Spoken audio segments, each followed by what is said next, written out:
Goal, nation's leading institute.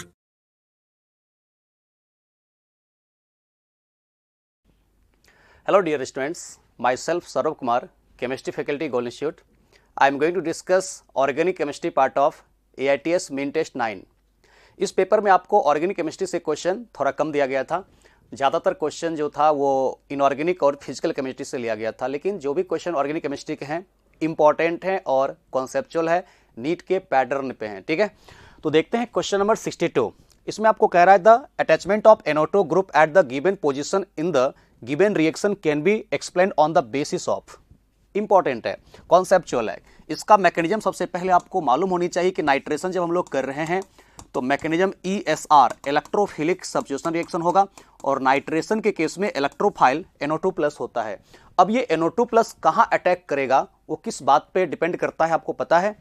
ये जो alkyl होते हैं मिथाइल, इथाइल, चाहे आइसोप्रोपाइल, टर्सरी ब्यूटाइल, ये ऑर्थोपारा डायरेक्टिंग होते हैं। पता है आपको, ऑर्थोपारा डायरेक्टिंग होते हैं, इसको हम लोग एक्टिवेटर कहते हैं।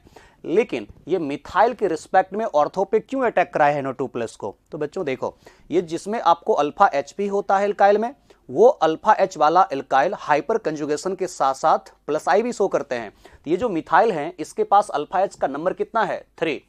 यानी मिथाइल जो है यहाँ पर वो +I as well as hyper conjugation दोनों शो कर रहे हैं। ठीक है, +I as well as hyper conjugation दोनों शो कर रहे हैं, जबकि ये वाला जो टर्सरी ब्यूटाइल है इसके पास अल्फा H नहीं है। ये कार्बन के ऊपर CH3 का होल 3, मतलब इसके पास अल्फा H है ही नहीं, ये सिर्फ शो कर रहा है +I इफेक्ट। और आपको मालूम होनी चाहिए कि +I और हाइपर कंजुगेशन में डोमिनेंट होता है हाइपर कंजुगेशन, और हाइपर कंजुगेशन के द्वारा इलेक्ट्रॉन डोनेटिंग पावर सबसे ज्यादा किसका होता है? मिथाइल का। उसके बाद यहां पे ले सकते हो आप इथाइल, उसके बाद नेक्स्ट आप रख सकते हो आइसोप्रोपाइल। ठीक है, इलेक्ट्रॉन डोनेटिंग पावर जो होता है सबसे कम यहां पर टर्सरी ब्यूटाइल का। इसमें तो हाइपर कंजुगेशन होता ही नहीं है ना, इसमें तो हाइपर कंजुगेशन हो ही नहीं रहा है, इसमें अल्फा H 0 है। तो ध्यान रखिएगा, हाइपर कंजुगेशन के द्वारा इलेक्ट्रॉन डोनेटिंग पावर यहां पर अल्फा H 3 है। इसमें फर्स्ट कार्बन जिसपे आपको फ्री वैलेंसी है ना, उसी को अल्फा कहते हैं। अल्फा H यहाँ पे 2 है, इसके केस में 1 है, और इसमें तो 0 अल्फा H है, हाइपर कंजुगेशन होगा ही नहीं।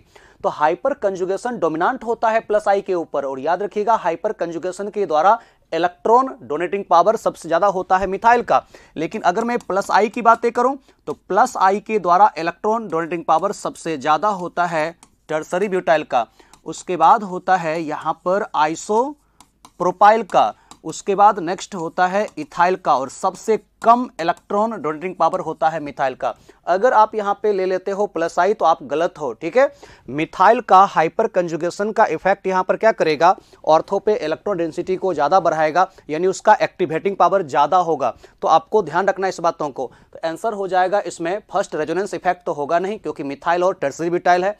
तो हाइपर कंजुगेशन के द्वारा डिसाइड हो रहा है कि मिथाइल के रिस्पेक्ट में NO2+ ऑर्थो पे जाएगा, क्योंकि जिस तरीके से मेजोमेरिक इफेक्ट जो आप +M लगाते हो या +R कहते हो उसको ऑर्थो पारा पे लगता है, उसी प्रकार से +SC जो हाइपर कंजुगेशन का इफेक्ट है वो ऑर्थो पारा पे लगता है। तो जो एल्काइल हाइपर कंजुगेशन शो कर रहा है उसको एक्टिवेटर हम लोग यहां पर कहेंगे एल्काइल को, और वो ऑर्थो पारा डायरेक्टिंग होता है। तो जिसमें अल्फा H का नंबर ज्यादा होता है उसके रिस्पेक्ट में ऑर्थो पारा पे इलेक्ट्रोफाइल जाएगा। लेकिन मिथाइल के रिस्पेक्ट में पारा ब्लॉक है, तो जब पारा ब्लॉक है तो पारा पे तो इलेक्ट्रोफाइल अटैक कर नहीं सकता है, तो ऑर्थो पे अटैक करेगा। इसलिए इसमें इलेक्ट्रोमेरिक इफेक्ट नहीं कह सकते हैं, इंडक्टिव इफेक्ट नहीं कह सकते हैं, आपको यहां पर हाइपर कंजुगेशन इफेक्ट के द्वारा एक्सप्लेन करना होगा इसके आंसर को। ठीक है, तो 62 का आंसर सेकंड हो जाएगा। तो ध्यान रखिएगा, जैसे कि एक मैं आपको क्वेश्चन और यहां पे थोड़ा सा एक्सप्लेन करके बताऊं।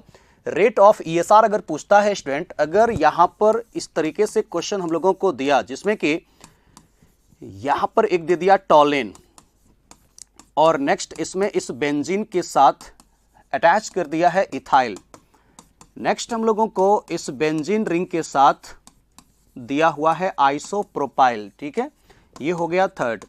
नेक्स्ट आपको दिया हुआ है जिसमें कि बेंजीन रिंग के साथ ऐसा दिया हुआ है टर्सरी ब्यूटाइल। पूछा यह जाता है कि रेट ऑफ ESR का ऑर्डर क्या होगा। ठीक है, rate of ESR electrophilic substitution reaction का ऑर्डर क्या होगा? आप बता सकते हो? बिल्कुल बता सकते हो। देखो, इसमें plus I as well as hyper conjugation दोनों का कॉन्सेप्ट लगेगा। सबसे आपको पहले पता होना चाहिए hyper conjugation dominant over plus I होता है। तो हाइपर कंजुगेशन के द्वारा इसमें अल्फा एच का नंबर 3, इसमें अल्फा एच का नंबर 2, इसमें अल्फा एच का नंबर 1 और इसमें अल्फा एच का नंबर 0, यानी कि सबसे ज्यादा rate of electrophilic substitution reaction 1 का होगा, फिर 2 का होगा, फिर 3 का होगा, सबसे कम रिएक्टिव ESR के लिए 4 होगा। ठीक है, तो ध्यान रखना है जहां पर एल्काइल में हाइपर कंजुगेशन भी हो सकता है और प्लस आई भी हो सकता है, तो आपको हाइपर कंजुगेशन को पहले प्रायोरिटी देना होता है। और जो एल्काइल हाइपर कंजुगेशन शो कर रहा है उसके रिस्पेक्ट में इलेक्ट्रोफाइल को ऑर्थो या पारा पे अटैक करेंगे, और पारा अगर ब्लॉक है तो ऑर्थो पे अटैक करेंगे। तो इसमें आंसर आपको सेकंड आएगा। हाइपर कंजुगेशन के कारण हम लोग मिथाइल को प्रायोरिटी यहां पर दिया है। बात खत्म हो गया। अब आते हैं नेक्स्ट क्वेश्चन की तरफ, वो भी बहुत आसान है। 73 नंबर कह रहा है for the given chain reaction the product Z as क्या बनेगा। सबसे पहले इसमें आपको ब्रोमिनेशन किया है। ठीक है, ब्रोमिनेशन करने के लिए कहा है। जब लुईस एसिड वगैरह दिया हुआ है ना स्टूडेंट, तो डायरेक्ट हम लोग इसके केस में करा देते हैं इलेक्ट्रोफिलिक एडिशन रिएक्शन। ठीक है, तो Br2 सिर्फ अगर लिखा हुआ है और बेंजीन के साथ रिंग से बाहर कार्बन कार्बन डबल बॉन्ड जो दिया हुआ है वो एरोमेटिसिटी में नहीं है, तो जो आपको रिंग के बाहर कार्बन कार्बन डबल बॉन्ड का पाई बॉन्ड है वो एरोमेटिसिटी में नहीं है, तो वही पाई बॉन्ड ओपन होगा। ठीक है, तो वही पाई बॉन्ड ओपन होगा और एक एक ब्रोमीन ऐड हो जाएगा। तो इसके केस में हम लोग क्या करते हैं, यहां पर एक ब्रोमीन को ऐड कर देते हैं, एक ब्रोमीन को, और हम लोग आगे ऐड करते हैं CH2Br। ओके, तो एक ब्रोमीन इस कार्बन पे, एक ब्रोमीन इस कार्बन पे, इलेक्ट्रोफिलिक एडिशन रिएक्शन करवा दिया। 3 इक्विवेलेंट NaNH2 है, तो पहले हम लोग क्या करते हैं, एक NaNH2 के साथ रिएक्शन करवाते हैं। तो एक NaNH2 के साथ रिएक्शन करवाता हूं, तो मान लो यहां से निकाल दिया एक Br और NH2 माइनस एक यहां से H+ को पिक कर लिया, तो NaBr बाहर कर दो, Na प्लस Br माइनस को निकाला, NH2 minus just adjacent carbon से H+ को निकाला, तो अमोनिया बाहर हो गया। यानी इसके केस में अब जो बना CH, यहां से Br निकल गया CH और यहां से एक H निकला, तो बचा एक H और इसमें रख दो Br। ओके, लेकिन 3 इक्विवेलेंट है ना, तो इसमें एक NaBr के साथ और रिएक्शन कर, सॉरी एक यहां पर फर्दर हम लोगों को रिएक्शन करवाना पड़ेगा NaNH2 के साथ। 3 इक्विवेलेंट NaNH2 है, तो further NH2 minus Na+। Okay, तो Na+ निकालेगा Br माइनस को, तो Na प्लस Br माइनस को निकाला और NH2 माइनस जहां से Br निकला उसके जस्ट एडजेसेंट कार्बन से H+ निकलेगा। तो एडजेसेंट कार्बन से जब H+ निकला तो इसमें आपको H खत्म हो गया, एक H 2 इलेक्ट्रॉन देकर के बना देगा ट्रिपल बॉन्ड और इस कार्बन के साथ एक H बचा हुआ रह गया। बात खत्म। फर्दर एक NaNH2 और यूज होगा, तो पता है अब क्या होगा, अब तो सिंपली एसिड बेस रिएक्शन हो जाएगा। तो एसिड बेस रिएक्शन जब हम लोग करेंगे तो कैसे करेंगे, NH2 माइनस एक यहां पर बेस है और कार्बन कार्बन ट्रिपल बॉन्ड के साथ अटैच्ड हाइड्रोजन स्लाइटली एसिडिक होता है, बहुत ज्यादा एसिडिक नहीं होता है, लेकिन यहां पर NH2 माइनस इसमें से एक H+ को पिक करता है। तो जैसे H+ को पिक करता है तो अमोनिया बाहर कर दो, और अमोनिया को बाहर करने के बाद ना स्टूडेंट यहां पे फॉर्मेशन करेगा C triple bond C minus Na+, ऐसा फॉर्मेशन कर देगा। तो इसमें से NH2 माइनस H+ को पिक कर लिया तो C माइनस Na+ ऐसा बन गया। और एक लास्ट देखो, तो पहले कर दिया Br2 के साथ रिएक्शन, 3 मॉलिक्यूल NaNH2 के साथ रिएक्शन करवाया, तो एक NaNH2 के साथ पहले एक NaBr, एक यहां से H+ निकाल दिया तो डबल बॉन्ड बन गया, फिर एक NaNH2 के साथ एल्काइन बना दिया, फिर उसमें से एसिड बेस रिएक्शन करके सॉल्ट बना दिया। फर्दर उसका रिएक्शन करवाना है मिथाइल आयोडाइड के साथ, यानी प्राइमरी एल्काइल हैलाइड के साथ, तो ये C माइनस Na+, ये होगा स्ट्रॉन्ग न्यूक्लियोफाइल। इसके केस में रिएक्शन का पाथवे अब हो जाएगा SN2 पाथवे होगा, तो यहां पर अटैक करेगा, और जैसे ही अटैक करेगा तो देखो इसमें बनेगा क्या, ये रिंग अपनी जगह पे और इसके साथ कार्बन कार्बन ट्रिपल बॉन्ड अपनी जगह पे, और उसके साथ ऐड हो जाएगा जाकर के CH3 और बाहर हो जाएगा। जब ये C माइनस अटैक करेगा, SN2 पाथवे है, तो जहां पे न्यूक्लियोफाइल अटैक करेगा साइमल्टेनियसली वहां से Br माइनस बाहर होगा, तो Na+ के साथ Br माइनस बाहर हो गया स्टूडेंट, यानी कि बाहर होगा NaBr। ऐसा कोई ऑप्शन है क्या, ढूंढ लो। तो फर्स्ट ऑप्शन होगा नहीं, सेकेंड तो होगा नहीं, गया काम से, थर्ड होगा नहीं, बिल्कुल इसका आंसर जो हो जाएगा वो फोर्थ हो जाएगा। क्लियर है? इस तरीके से सीक्वेंस को आप लोग फॉलो करो, रिएक्शन को आप कर सकते हो, कुछ है नहीं इसमें। ठीक है, आसान है। नेक्स्ट चलते हैं 73 नंबर क्वेश्चन के बाद है 81। 81 में आपको पूछा जा रहा है द एक्स एज, एक्स कौन सा है, स्टार्ट किया है जहां से C6H10O। तो हम लोग क्या करते हैं ना, सबसे पहले इस क्वेश्चन को सॉल्व करने के लिए यहां से तुम O2 को निकाल दो, ठीक है, और जहां से दो O को निकाल रहे हो उसको कंबाइंड कर दो। कंबाइंड करोगे तो ऐसा दिखेगा, ये ऐसा रहेगा, और जहां से दो निकला है उसको कंबाइंड कर दो, इसके केस में रह जाएगा एक क्या, मिथाइल। तो ओवरऑल हमको ये पता चल चुका है कि ये रिंग रहेगा 6 मेंबर रिंग, 6 मेंबर रिंग रहेगा, क्योंकि इसको ऐसे बनाना है, जहां से यहां पर O2 निकला है तो ये जोड़ करके बनता है 6 मेंबर रिंग। यानी कि ये तो क्लियर हो गया कि फर्स्ट 6 मेंबर रिंग है, वो तो हो ही नहीं सकता है, क्योंकि फर्स्ट में तो दिया हुआ है कार्बन कार्बन डबल बॉन्ड और होमो एटॉमिक मल्टीपल बॉन्ड, यानी कार्बन कार्बन डबल बॉन्ड खुद एक न्यूक्लियोफाइल होता है। तो ये जो है CH3MgBr वो भी एक न्यूक्लियोफाइल है, तो CH3MgBr खुद एक न्यूक्लियोफाइल है, तो क्या इसका रिएक्शन इसके साथ होगा, तो नहीं होगा। तो यहां पर एक्चुअल में हो जाएगा, हमको लगता है सेकेंड आंसर हो जाएगा, थर्ड तो होगा नहीं, क्योंकि 5 मेंबर रिंग है। सेकेंड ऑप्शन कैसे मैंने आपको गेस करके बता रहा हूं। देखो, अगर तुम लोग यहां पर ले लेते हो ये साइक्लोहेक्सानॉन, तो साइक्लोहेक्सानॉन का रिएक्शन ना स्टूडेंट तुम लोग कराओगे CH3MgBr।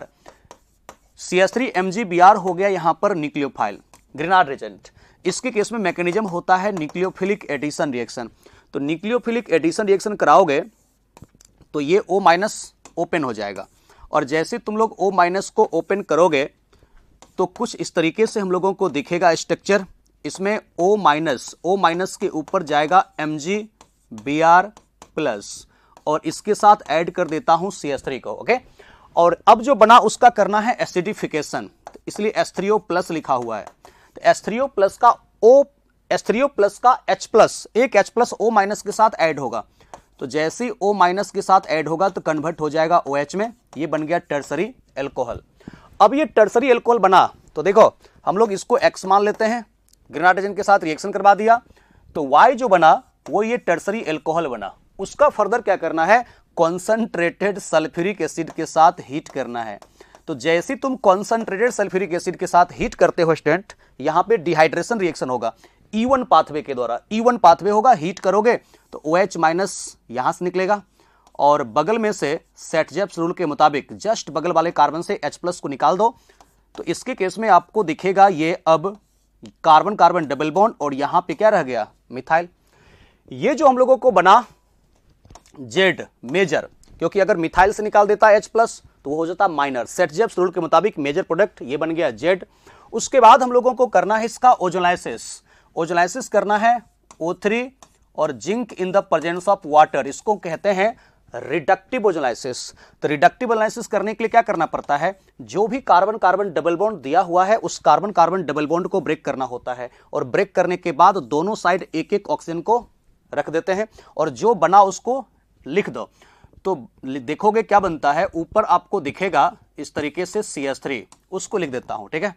और इसके बाद ना स्टूडेंट एक ऐसा लाइन है, और यहां पर ये हो गया C+O, देखो ना ध्यान से, ऊपर CH3 फिर C+O, क्योंकि नीचे कट चुका है तो इधर की तरफ आएंगे, ये लाइन हुआ, फिर ऐसा है, फिर ऐसा है, फिर ऐसा है, और फिर ऐसे करके C+O के साथ क्या हो गया, H। तो 1 2 3 4 5 6 7, यहां काउंट करो, 1 2 3 4 5 6 7, वो तो गया, आ गया। मैंने बता दिया ना, देख करके ही बता दिया था मैं आंसर कौन सा होने वाला है, क्योंकि यहां पर जब ऑक्सीजन को हटाया था तो इस तरीके से बना था हम लोगों को मिथाइल साइक्लोहेक्सेन। इसका मतलब इसके केस में मिथाइल साइक्लोहेक्सेन नहीं, इसके बीच में कार्बन कार्बन डबल बॉन्ड भी हमको बनाना पड़ेगा, जहां से दो O निकालते हैं ना उसके बीच में कार्बन कार्बन डबल बॉन्ड बनाना पड़ता है। इस तरीके से इसको ऐड करके बना दिया था, O2 को बाहर करके। हमको पता था कि ऐसा आएगा, तो ओवरऑल ये 6 मेंबर रिंग ही होना चाहिए, और ग्रेनाड एजेंट के साथ रिएक्शन करके हम लोग यहां पर पहुंच सकते थे, ठीक है। आंसर हो जाएगा आपको सेकेंड, देख सकते हो सीक्वेंस आप जा सकते हो, और ये सारे प्रोसेस करने के बाद फर्स्ट ऑप्शन और थर्ड ऑप्शन ये सीक्वेंस जो रिएक्शन दिया हुआ है फॉलो नहीं कर सकता है, वो फॉलो करेगा सिर्फ सेकेंड ऑप्शन, ठीक है। तो 81 आपने समझा, क्लियर है कॉन्सेप्ट, आगे चलो। नेक्स्ट है 91। देखो, identify the final product H, यानी W आपको बताना है कि क्या हो सकता है। सबसे पहले आपको दिया है इथेन, और इथेन का Br2 के साथ रिएक्शन है स्टूडेंट, ठीक है। इथेन Br2 के साथ रिएक्शन कर रहा है in the presence of HNO, और आपको पता है क्या, कोई भी एल्केन अगर Br2 या Cl2 के साथ रिएक्शन करता है in the presence of heat, sunlight, ultraviolet रे या HNO, उसका मैकेनिज्म होता है फ्री रेडिकल सब्स्टिट्यूशन रिएक्शन। तो फ्री रेडिकल सब्स्टिट्यूशन होगा तो इसके केस में फॉर्मेशन सबसे पहले इथाइल ब्रोमाइड कर देगा, ये तो बनेगा। यहां पर एक हम लोगों ने मोनो ब्रोमो डेरिवेटिव्स बना लिया। अब इसके बाद इसका रिएक्शन जो स्टूडेंट करना है वो methyl magnesium bromide. Methyl magnesium bromide जो होता है ना, वो एक स्ट्रॉन्ग न्यूक्लियोफाइल होता है। ओके, तो मिथाइल मैग्नीशियम ब्रोमाइड एक स्ट्रॉन्ग न्यूक्लियोफाइल है और ये 1 डिग्री एल्काइल हैलाइड है। इसके केस में रिएक्शन का पाथवे होगा SN2, एक तरफ से उसी कार्बन पे, जिस कार्बन पे लिविंग ग्रुप है, तो लिविंग ग्रुप का निकलना और न्यूक्लियोफाइल का अटैक करना साइमल्टेनियसली होगा, जिसके कारण हम लोगों को जो मिलेगा प्रोडक्ट वो मिलेगा प्रोपेन। ठीक है, तो सबसे पहले हम लोगों ने यहां पे देखा इस मिथाइल मैग्नीशियम ब्रोमाइड का जो CH3 माइनस है, न्यूक्लियोफाइल अटैक करा दिया इस इथाइल ब्रोमाइड के ऊपर, तो बन गया प्रोपेन। और ये हो गया इसके केस में X और ये हो गया Y, और जो Y बना है उसका फर्दर करना है ब्रोमिनेशन। तो Br2 के साथ रिएक्शन करवाता हूं in the presence of HNO, इसका मतलब फिर से एक बार होगा FRS, क्योंकि Br2Cl2 के साथ किसी भी एल्केन का रिएक्शन हीट, सनलाइट, अल्ट्रावायलेट रे या HNO, मैकेनिज्म होता है फ्री रेडिकल सब्स्टिट्यूशन रिएक्शन। और ये आपको प्राइमरी कार्बन है, ये सेकेंडरी है और ये प्राइमरी है, तो सेकेंडरी वाला हो जाएगा आपको मेजर। तो सेकेंडरी वाला जब मेजर होगा तो इस तरीके से यहां पे दिखा देता हूं 2 ब्रोमोप्रोपेन। ये जो 2 ब्रोमोप्रोपेन बना वो हो गया Z, और अब जो Z बना है सेकेंडरी वाला मेजर होगा, पता है ना, प्राइमरी वाला यहां पर हो जाएगा माइनर। ओके, क्योंकि सेकेंडरी वाला जो हाइड्रोजन होता है वो 81 टाइम्स मोर रिएक्टिव होता है ब्रोमिनेशन में प्राइमरी से। ठीक है, तो मेजर यहां पर हो जाएगा आप लोगों को सेकेंडरी वाला ही। उसके बाद ना स्टूडेंट यहां पर जो हम लोगों को रिएक्शन दिया हुआ है वो ऊर्ज रिएक्शन है। इसमें रिएक्शन करवाया गया है sodium metal in the presence of dry ether, यानी कि ऊर्ज रिएक्शन है। तो ऊर्ज रिएक्शन में हम लोगों को करना क्या है, जो यहां पर एल्काइल हैलाइड है आपको Z की जगह पे उसका 2 मॉलिक्यूल लेना है और 2 मॉलिक्यूल लेकर के आपस में कपलिंग कर देना है। तो आपस में कपलिंग जब तुम करोगे तो CH3 CH Br CH CH3 and CH3। Okay, और बीच में रख देना है किसको, सोडियम को।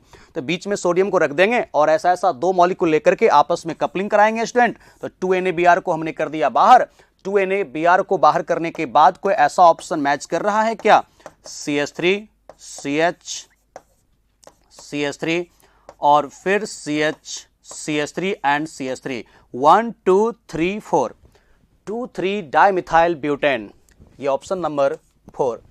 तो 91 का आंसर 4 हो जाएगा। पहले सीक्वेंस को फॉलो करो, ब्रोमिनेशन करोगे तो FRS रिएक्शन होगा और FRS रिएक्शन होने के बाद इसके केस में इथाइल ब्रोमाइड बनेगा। फर्दर इसका रिएक्शन करवाओगे मिथाइल मैग्नीशियम ब्रोमाइड के साथ SN2 रिएक्शन करके प्रोपेन बनेगा। फिर ब्रोमिनेशन करोगे HNO की प्रेजेंस में FRS होकर के 2 ब्रोमोप्रोपेन बनेगा और 2 ब्रोमोप्रोपेन का ऐसा 2 मॉलिक्यूल लेकर के सोडियम मेटल के साथ कपलिंग करा दो। जहां से हेलोजन निकलता है उसी कार्बन से दोनों को कपलिंग करना होता है, तो उसी कार्बन से कपलिंग करके और CH के बीच में सिंगल बॉन्ड बना दो, यानी कि 1 2 3 4 2 3 डाइमिथाइल ब्यूटेन का फॉर्मेशन कर देगा। क्लियर है कॉन्सेप्ट, इसमें कोई दिक्कत तो नहीं है। आगे चलता हूं। 91 के बाद एक और क्वेश्चन है हम लोगों को दिया हुआ 97 नंबर क्वेश्चन। ओके, 97 बहुत ही आसान है। सबसे पहले हम लोगों को जो दिया है स्टूडेंट वो दिया है एसिटिक एसिड, और इस एसिटिक एसिड का रिडक्शन करने के लिए दिया है लिथियम एल्युमिनियम हाइड्राइड के द्वारा। तो जानते हो इसमें कार्बोक्सिलिक एसिड का जब रिडक्शन होता है लिथियम एल्युमिनियम हाइड्राइड के प्रेजेंस में तो प्राइमरी एल्कोहल बनता है। तो ये 2 कार्बन का कार्बोक्सिलिक एसिड है, तो 2 कार्बन का बनेगा एल्कोहल, प्राइमरी एल्कोहल।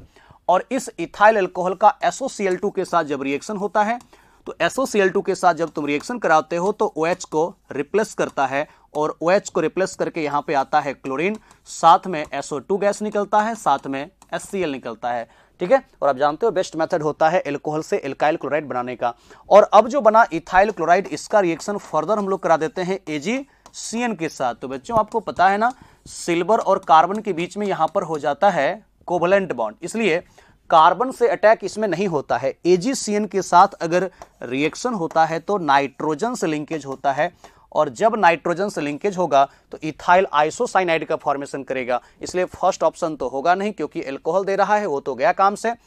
और सेकंड ऑप्शन बिल्कुल हो जाएगा, क्योंकि यहाँ पे CH3 CH2 NC है, आइसोसाइनाइड बनता है जब AgCN के साथ रिएक्शन होता है तब। NaCN और KCN रहता, सोडियम साइनाइड या पोटासियम साइनाइड होता, तब आंसर हो जाता थर्ड, जो कि NaCN KCN नहीं दिया है, और ये तो आंसर होगा नहीं। आंसर इसका हो जाएगा आपको सेकंड 97 का, क्योंकि AgCN है तो AgCN के साथ इसके केस में होगा नाइट्रोजन से लिंकेज, आइसोसाइनाइड का फॉर्मेशन होता है। ओके, और इसको आप अच्छे से रिवीजन में रखिएगा। जो भी क्वेश्चन दिया गया है वो आपको नीट के सिलेबस के अकॉर्डिंग है, बस आपको इसी पैटर्न पे तैयारी करते रहना है और याद रखना है NCERT के जितने भी क्वेश्चन आपको दिए हुए हैं इन टेक्स्ट में, एग्जाम्पल में, एक्सरसाइज में, जो बोर्ड के लायक है, थ्योरेटिकल बड़ा बड़ा क्वेश्चन है एक्सरसाइज में, उसको छोड़ करके जो भी छोटा क्वेश्चन है उसको आप जरूर सॉल्व करिएगा। और जो बीच चैप्टर में आपको रिएक्शन दिए हुए हैं, फिजिकल प्रॉपर्टीज दिए हुए हैं, और बॉक्स में खास करके मेल्टिंग पॉइंट, बॉइलिंग पॉइंट का डेटा दिया हुआ है, एसिडिक स्ट्रेंथ और बेसिक स्ट्रेंथ के लिए पीके का वैल्यू और पीकेवी का वैल्यू का डेटा दिया हुआ है, तो सारे डेटा को याद करने की कोशिश नहीं करना है, उसके अकॉर्डिंग ऑर्डर हम लोगों को समझ करके याद करने की कोशिश करना है। ओके, तो तैयारी हमारा बेहतर होगा। NCERT पे आपको हमेशा जोर देना है, हमेशा उसका रिवीजन करना है, और जो हम लोग क्वेश्चन आपको दे रहे हैं प्रैक्टिस के लिए उतना आप लोगों को करते रहना है, तो आसानी से सारे क्वेश्चन हम लोग नीट में बना देंगे। नीट का एग्जाम बहुत अच्छा जाएगा और अपना ड्रीम कॉलेज को हम लोग अचीव कर सकते हैं। Okay, thank you.